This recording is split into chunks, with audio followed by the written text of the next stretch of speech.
Glasgow, and I paint in oils. So I very often paint from old photos, and I have a lot of old photos of my family and other people too.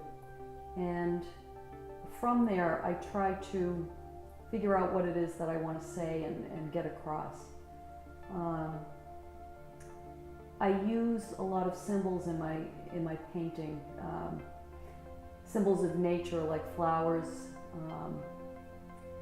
and the ocean. And for me, what I'm trying to say is just how fleeting everything is and the passing of time, but it's so permanent at the same time. And so flowers usually, they look so beautiful, and then, but they don't last very long. So you'll see a lot of that as symbols in my painting, in my work. I listen to music while I'm painting, and a lot of the times the music will put me in a certain mood, but sometimes I choose something according to what I want to paint or get across. Since I do paint a lot of family members, a lot of it is memories, and so it can be very emotional at the time when I'm painting it. So apparently, I'm an artist. I've always been a singer, and I guess quasi-entertainer. I own design wood floors, and that has ended up to be one of my two mediums. We've ended up doing expressionist work in wood and resin, and I'm also a jazz musician and songwriter. My process has just always been spur of the moment. I've always wanted to sing ever since I was a little kid. So of course I took accordion lessons, which I thought was bizarre, but my mother played piano and I really didn't like the accordion. But I was always in a church choir or something, and I was always bopping around my backyard making shows, hanging up sheets on the clothesline, and had the whole neighborhood over. And my father brought an album home when I was quite young. I think I was 12 or something, and it was a man playing an acoustic bass on a rock on Cape Cod, and it said Cape Cod Jazz. And I heard the vinyl, and there were songs like very romantic songs. I Wish You Bluebirds in the Spring, it was called I Wish You Love. And That Sunday, That Summer, If I Had to Choose Just One Day, the day that I met you. It's just, I must start crying because it's a long time ago. But there's something about that music. It was romantic, it was haunting, and I just had a penchant for it. And whisper sweet little things in my ear. Ooh, I got the moon above me, but no one to love me.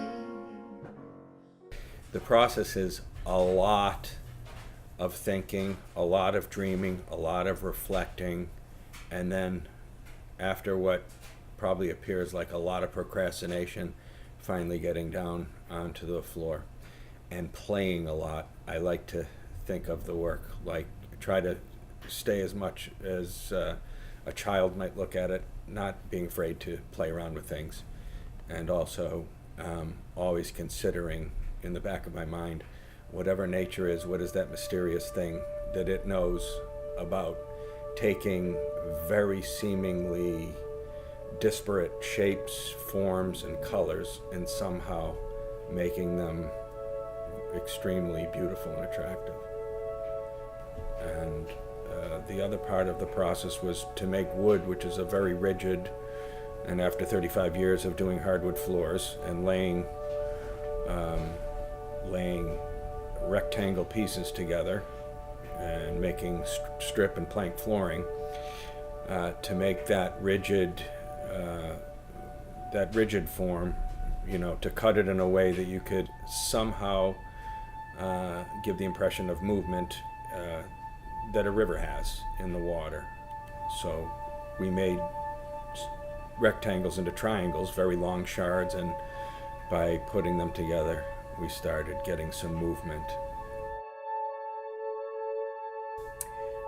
I'm very happy when I'm singing. I have to say that because it's sharing. And I met a pilot once, an elderly gentleman. He couldn't fly anymore, federal regulations. And he said to me, you know, when you sing, Suzanne, and he always used to come to hear the band I was in, he said, the sound goes on forever. And it's true.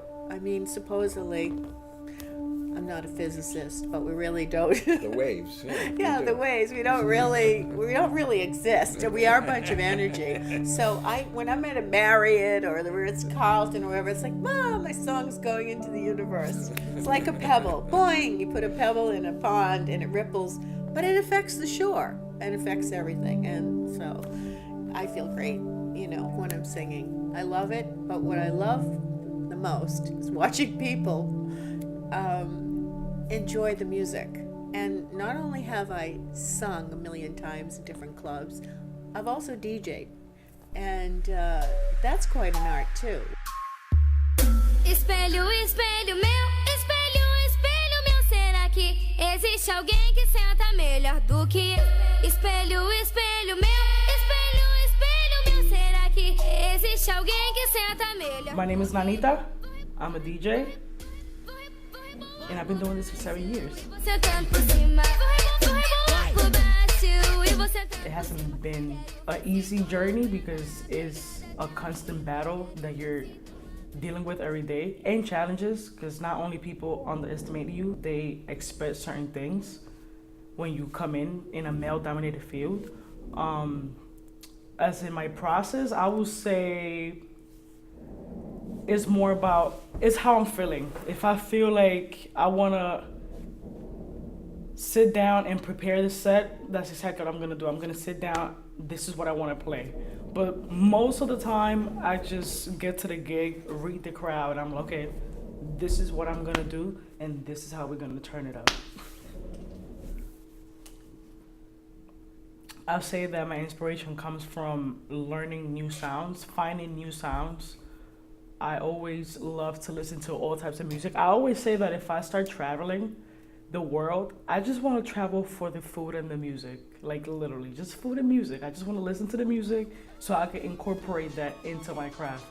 I come from Puerto Rico, so we have a distinct sound in our country, but I feel like why not involve my roots with other roots and I guess put it all together and make beautiful art, make beautiful sounds, and get people out of the normal comfort zone and what they used to with their music.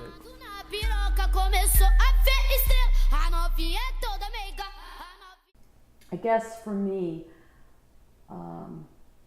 ever since I was little, 2 years old, I've always been driven to make things and to have a creative output.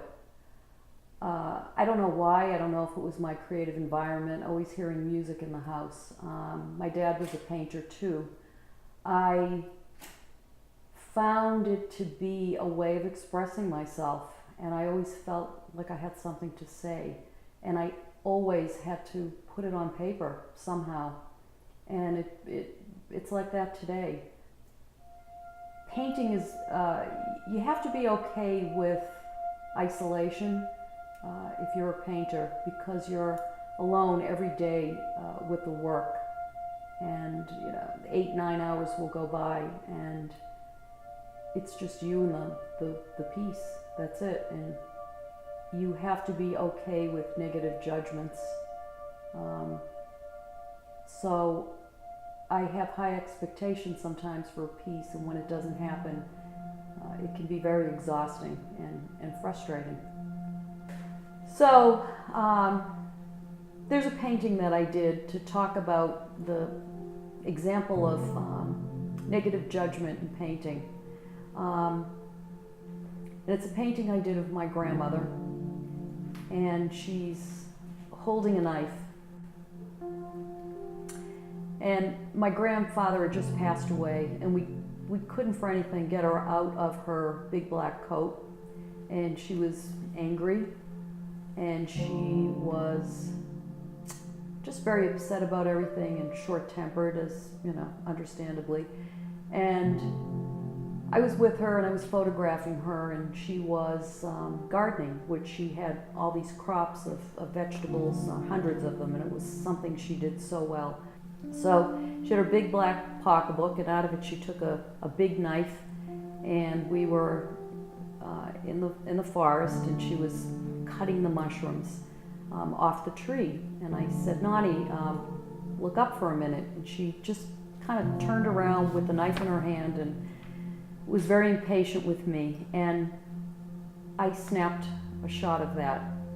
I wanted to get that moment of her. I wanted to get the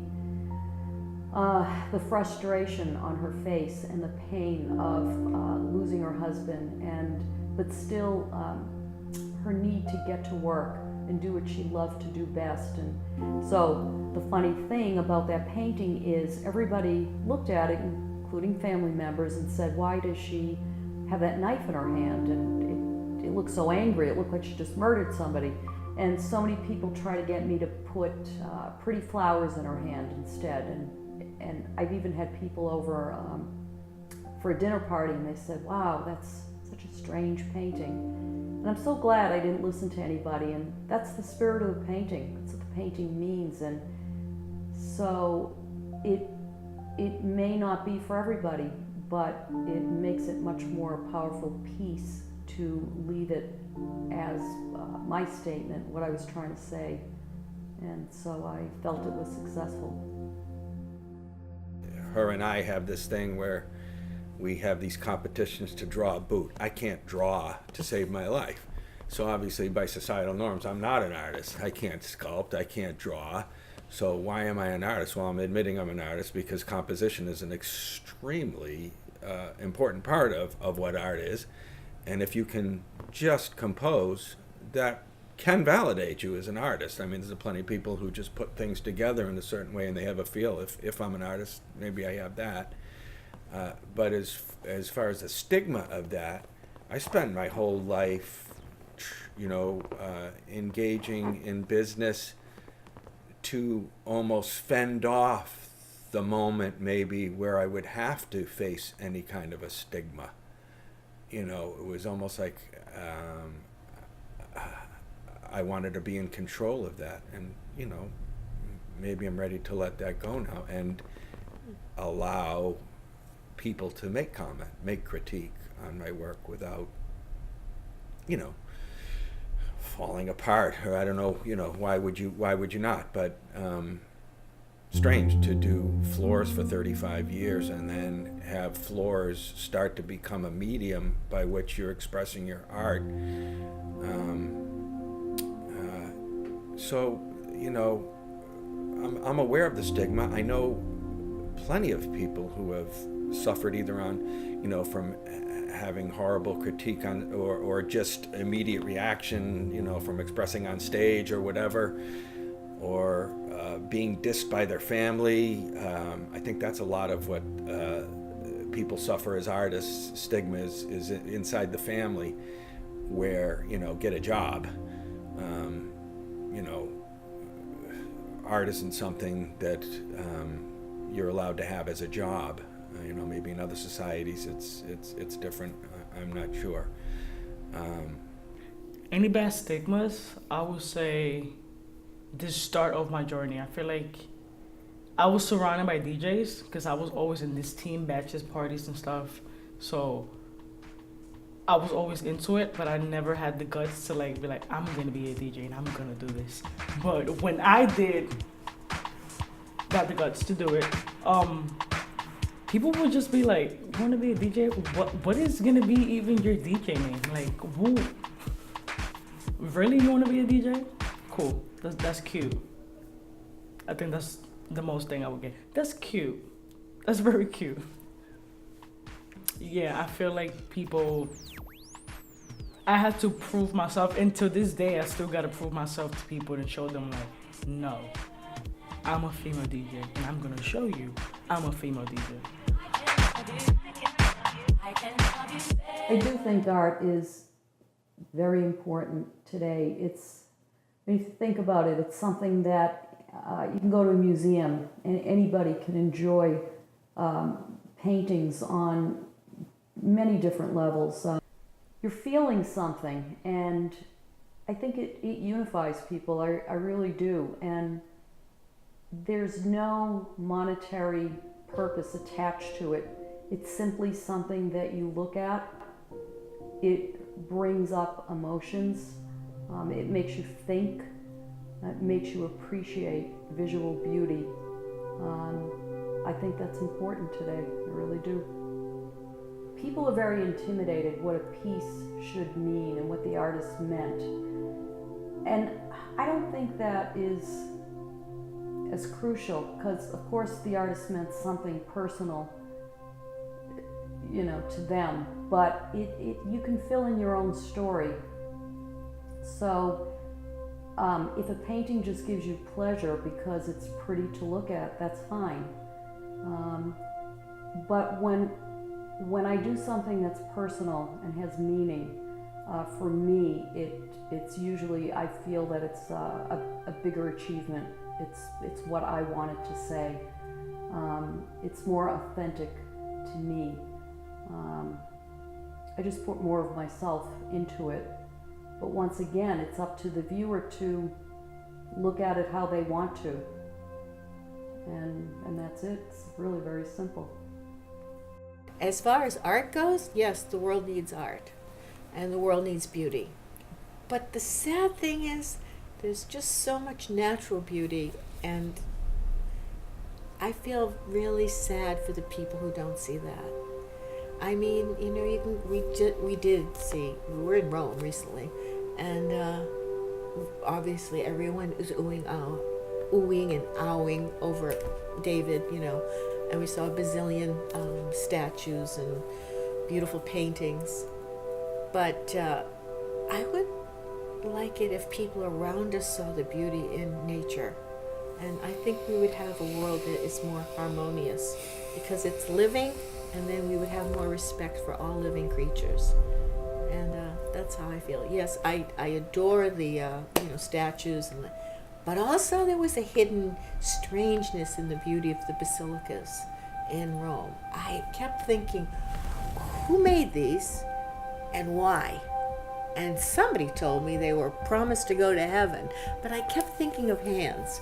That's another project, photographing hands, because it's the hand, the mind, and the hands that make things happen, and that make art. But thank goodness for it. And that's how I feel. I don't think people understand that artists are the doctors of life.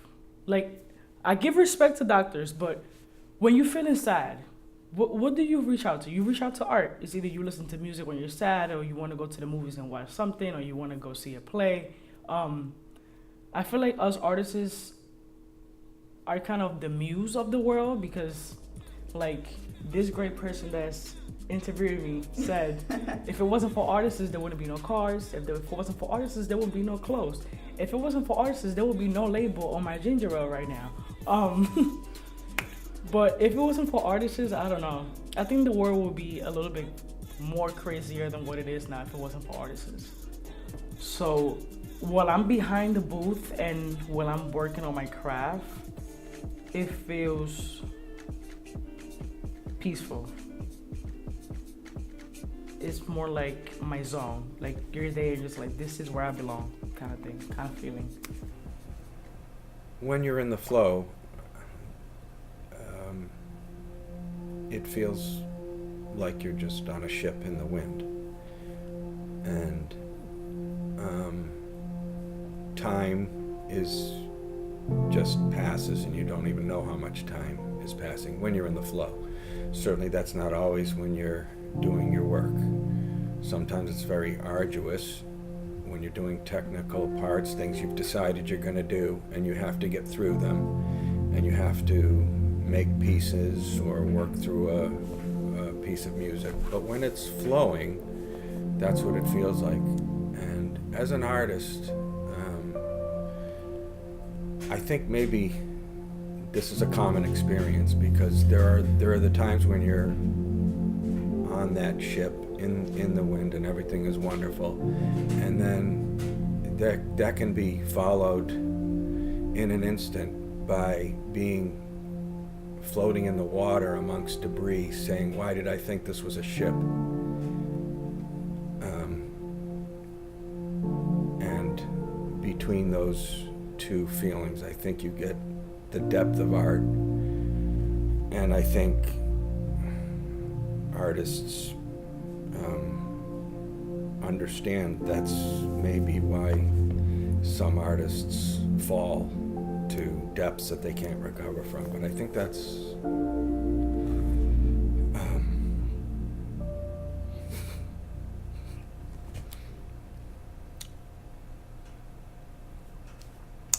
that's part of what being an artist is.